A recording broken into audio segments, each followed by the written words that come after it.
it's time to listen to the chief guest, Professor Deepak Phatak. I asked him, what should I say about you?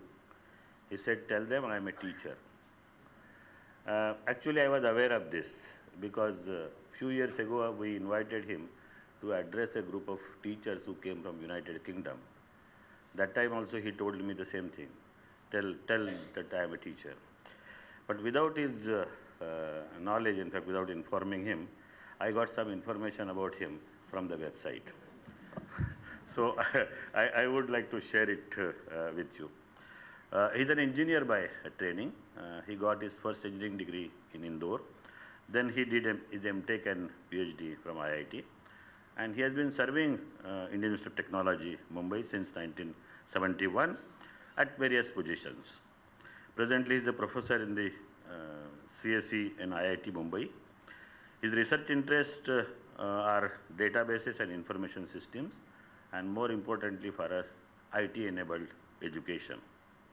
He was with the Kanwal Rekhi Institute where he designed distance education programs.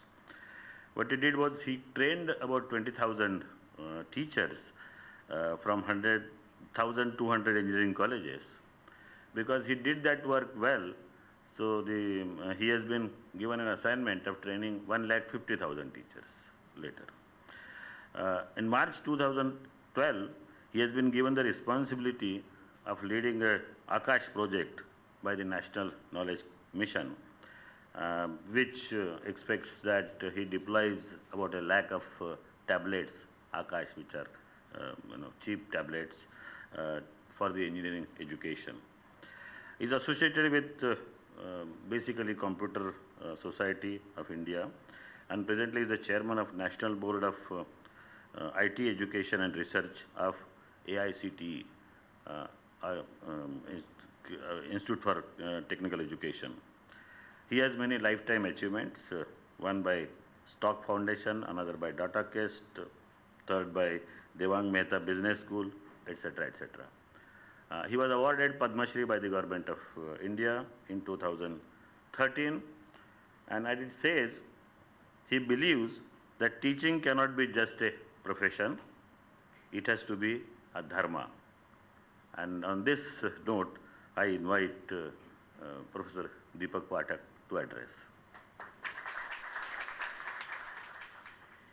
Professor Sharma, Professor Agarkar, Dr. Bedekar, esteemed scientists, historians, colleagues. Thank you very much for those nice words. I'm actually confused why I was called to give a small valedictory address in a conference on history of mathematical sciences primarily. I assure you that as an engineer, I have attempted all my life to remain orthogonal to both history and mathematics. I could not completely avoid mathematics because that is at the bottom of everything that we do. But what I managed to do is just understand the basic concepts, let harder work be done by people like you, and just use the results that they come up with. But it was very, very illuminating for me just to attend the last few sessions. I thoroughly enjoyed. I tried actually to understand what was being said. Unfortunately, I am not very knowledgeable about Bhaskaracharya, although I must confess that the name Bhaskara has been very close to me from my childhood, simply because my father's name is Bhaskara. I can also tell you that my grandparents would not have named him after the great Bhaskaracharya because he and his brother Dinkar were named as Bhaskar and Dinkar are the well-known names of the Surya or the sun god. However,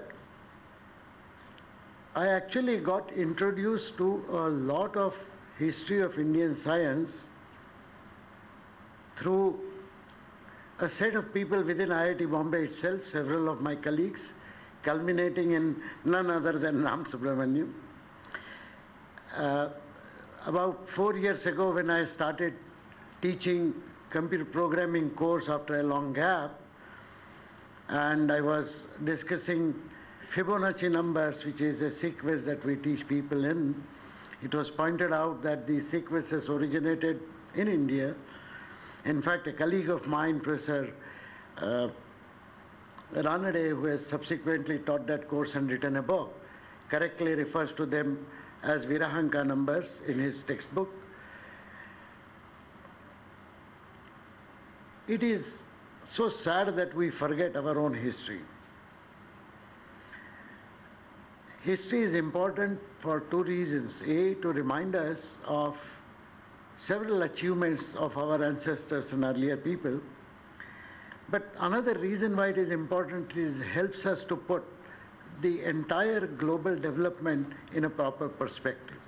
It reminds us that there is no segment of the world which has been lying idle for centuries or decades. Everywhere, in every nook and corner, something has always been happening, and it is only the currency of the knowledge which tells us that only this is more predominant and that is more predominant, which is sadly not true.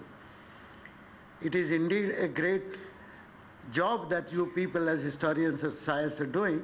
I only wish that it spreads more and more amongst more students, because sadly, when we studied science, for example, we were never ever told about the history of that science. We learned history of science accidentally because the name Newton would be there. We would perhaps be curious about what Newton did. We used to find it very interesting that Newton and Leibniz used to argue on who invented calculus. And today I find that the infinitesimals, and in fact the fact that dy by dt of sine t is actually kind of cos t was indicated to by Bhaskaracharya is amazing. The world is really round.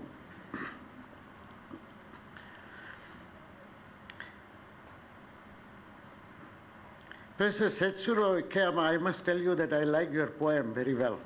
The poem was very well mentioned, and in fact I was listening to Professor Kim, your explanation of some diagrams which looked very familiar to me and very similar. I mean very simpler to understand, because they actually drew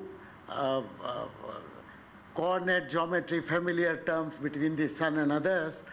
But what I liked was the beautiful way in which you could correlate Bhaskaracharya's equations to the trigonometric functional representation. I never thought that was possible. Wonderful work. When I actually heard Dr. Clemency speaking, I was a bit confused. I mistook her for the I don't know how many of you have seen Lagan. There is a beautiful British actress who plays a leading role, and her talk, it appeared to me that am I at a wrong place or is she at a wrong place? Then it was confirmed that she is indeed a professor. But what a beautiful lady did so beautifully was to explain how text and tables could be actually put together. I mean, it's amazing. It was an eye-opener for me. I wish somebody had taught me these things in my younger days. Today's education system, which has been my main concern, where we need to scale up education because the number of people seeking education is increasing globally tremendously. In India, of course, you know that our gross enrollment ratios are so paltry that we need to enhance the educational reach to large number of people, much larger number of people. But I would like to mention, taking a cue from the small gathering here, that always, whatever be the spread of education, the pyramid base you can construct to be very large. But when it comes to understanding sophisticated components of human knowledge and contributing to them, the numbers will necessarily diminish. However, those small numbers, to be enhanced by whatever percentage you can, you actually need to address the larger base. My simple contention is that if there are 1,000 students, only some 10 of them might pursue maths and history of maths. The trouble is you don't know which 10. So you have to somehow reach out to all of those 1,000. You somehow have to reach out to each one of them to give them something, so that sometimes when in their future life thoughts kindle, they listen to people like you, and then somebody is encouraged to move around. I think in this context I would like to mention that I enormously liked what Professor P.S. Shastri said, that in Vijayawada they are actually conducting programs on history of mathematics. And I was quite pleasantly surprised to see Professor Sunayana Murthy, who is a much younger person than him, because oldies like us have been doing it, will continue to do it till we can, but it's the youngsters who must come over, take over, and spread the word. I have been sadly limited to India as my domain, because there are just too many things to be done in this country alone. With 370 million students, the largest number of students anywhere in the world. And as I said, even if you take a very small percentage of these, going forward and taking up exciting things as you do, you need to address the larger number. Sadly, the education system which addresses them today, unfortunately, does not seem to address them properly. This is not new. This is about, I think, about 30 years ago.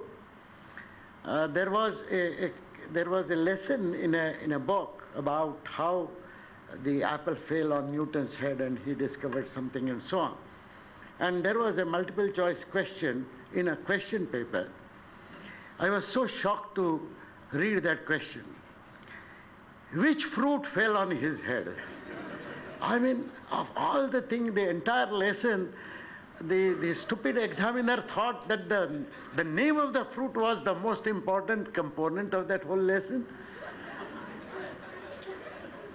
And about 100,000 students would have taken that examination.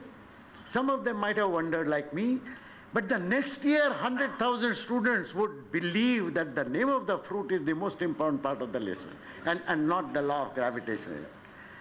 How can we be so silly? Have things changed?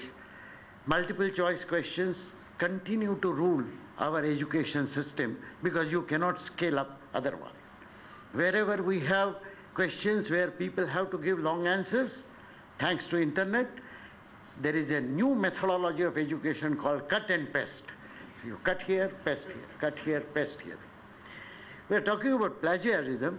I have a slightly different opinion about plagiarism when we refer to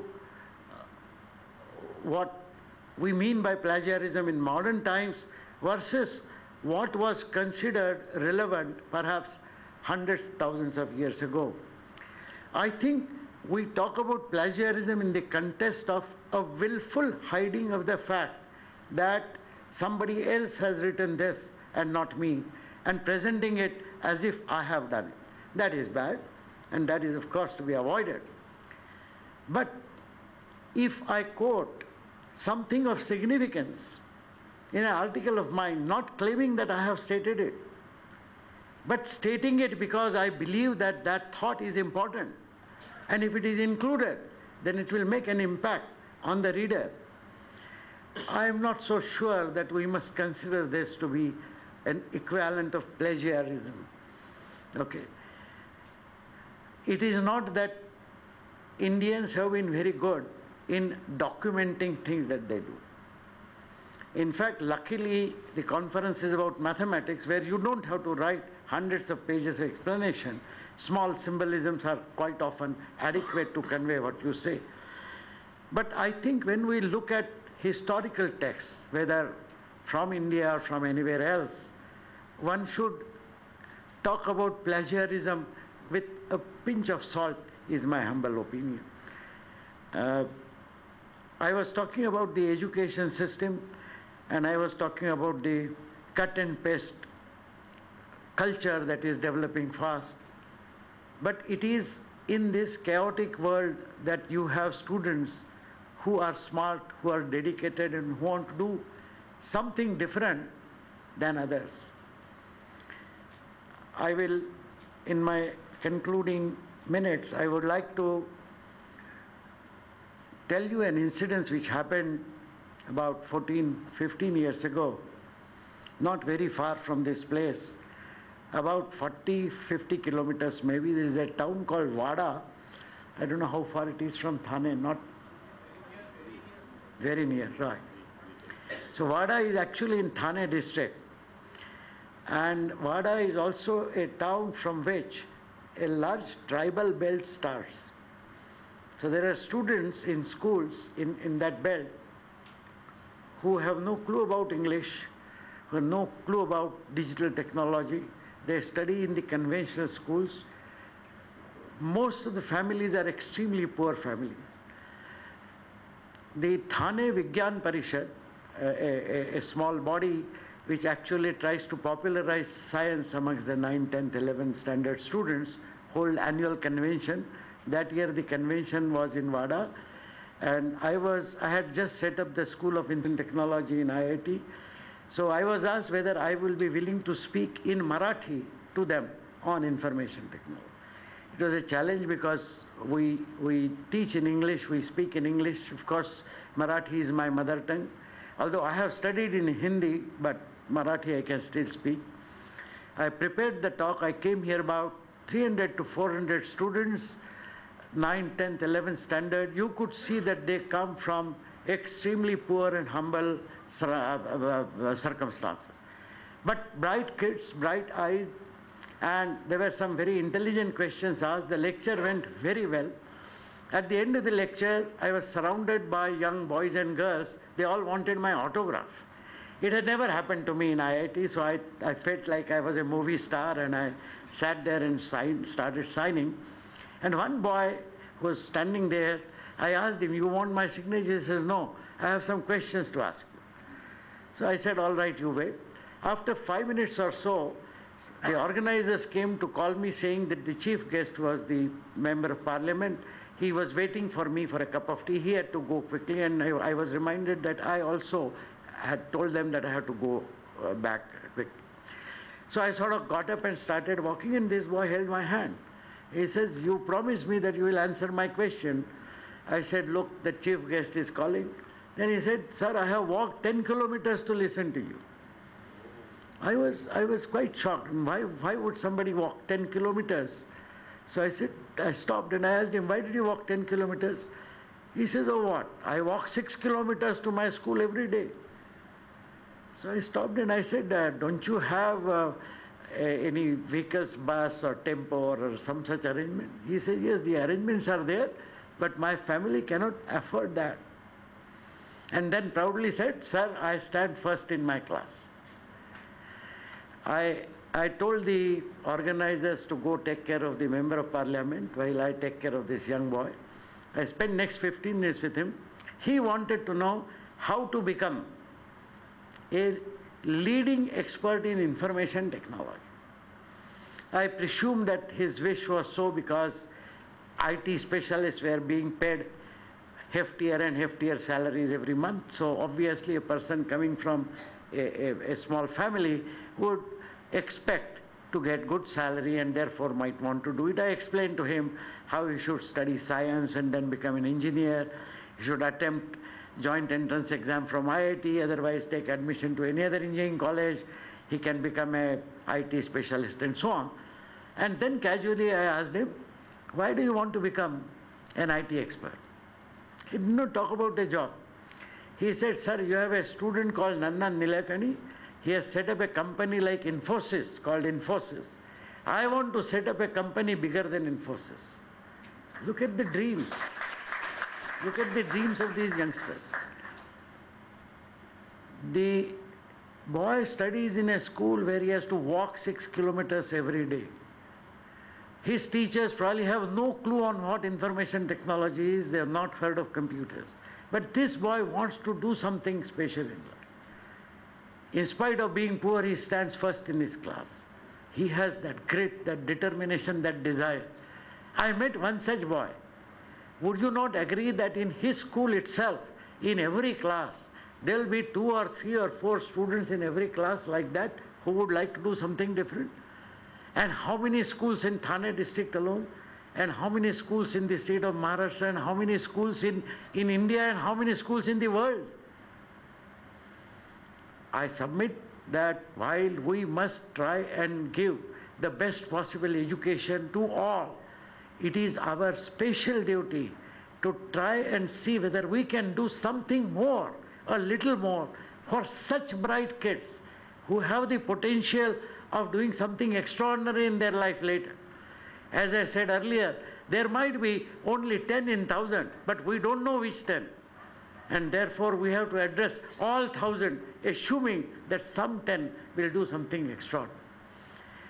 Important aspect of spreading the knowledge of this work amongst all the students that exist, which are not necessarily mathematicians or historians, but who will benefit. If I could benefit as a complete outsider in just 2 hours of what exciting things I saw, imagine how many people with creative minds and with interest would be there. And younger the better, because they will be impacted by whatever you do. So please do something. I am very glad that you are going to bring out yes, it would. But apart from the proceedings, if people like Ram Subramaniam could join hands with some college teachers in your college, with some school teachers, and could write short storybooks on history of science, on history of maths, just to popularize the fact that such exciting people have done such exciting things in life in India itself and elsewhere, and that there's far more fun to science and maths than just the mundane equations and tables to text, if you don't mind.